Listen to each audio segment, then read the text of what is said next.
There was some very powerful testimony this morning in front of a gun violence task force in Hartford, Connecticut. It came from a man named Mark Mattioli, who lost his son James in the December 14th school massacre at Sandy Hook Elementary.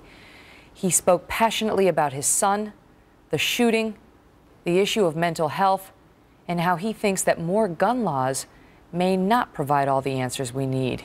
Now, he spoke, we're told, for about 10-15 minutes, so we've actually called the highlights from that. Watch here.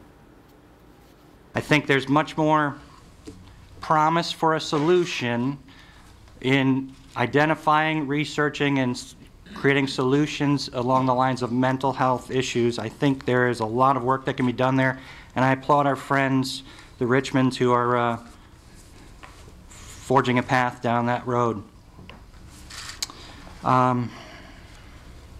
I believe these issues, especially gun violence, are not as complex as you've been told. There's been a lot on TV, a lot of politicians telling you the way that it is, and it's very difficult, complex. I don't believe it's so complex. I believe the solution may not be as easy to implement as I might hope, but it's a simple concept. We need civility across our nation. What we're seeing are symptoms of a bigger problem. This is a symptom. The problem is not gun laws. The problem is a lack of civility. So I'm 42. When I was 25 years ago, I was okay. I was allowed to go see an R-rated movie. The violence that I saw in that movie paled in comparison to what you see on TV today. Just normal TV. 14-year-olds are out there watching Law and Order SVU and NCIS, and it's just disgusting. We need civility across our nation. We need common decency to prevail. When I was about James's age, he was 6.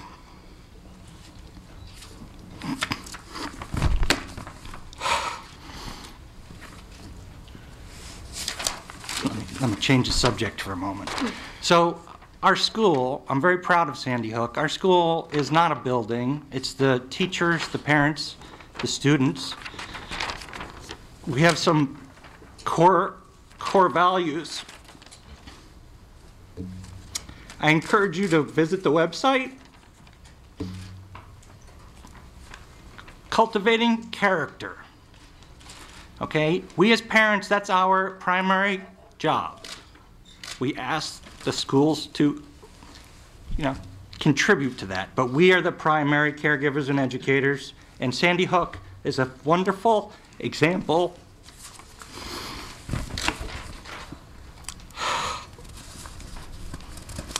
Okay, back to me at age 6. My mom took me to the grocery store, and my parents are the children coming out of the Depression, so they're not big on entertaining impulse purchases. So I asked for a pack of bubble gum, and my mom said no, so I stole it. Well, that did not go over well when my mother discovered this as we pulled into our driveway.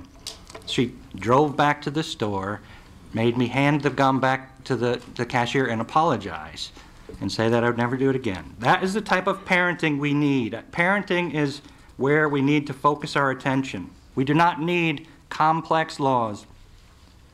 I am a big proponent of individual accountability and enforcement. So if there are going to be laws, we should enforce them.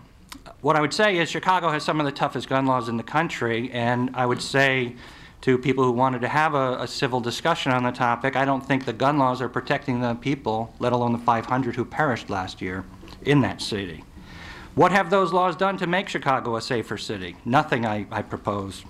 Can't we do better? Yes. Criminals, by definition, break the law. What we experienced in Sandy Hook, did they break the law? Of course they broke the law. These 500 individuals who were killed in Chicago, they're breaking the law. Is one more law? I don't care if you named it James's Law. I don't want it.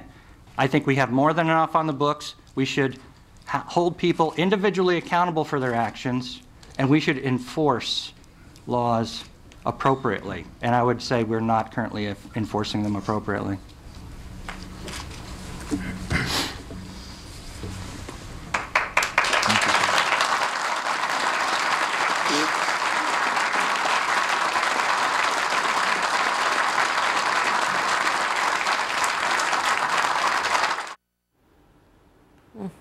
that poor father. You can just imagine. I mean, it's been just barely a month since his son was murdered in his first grade classroom. Little James Mattioli dead at age 6.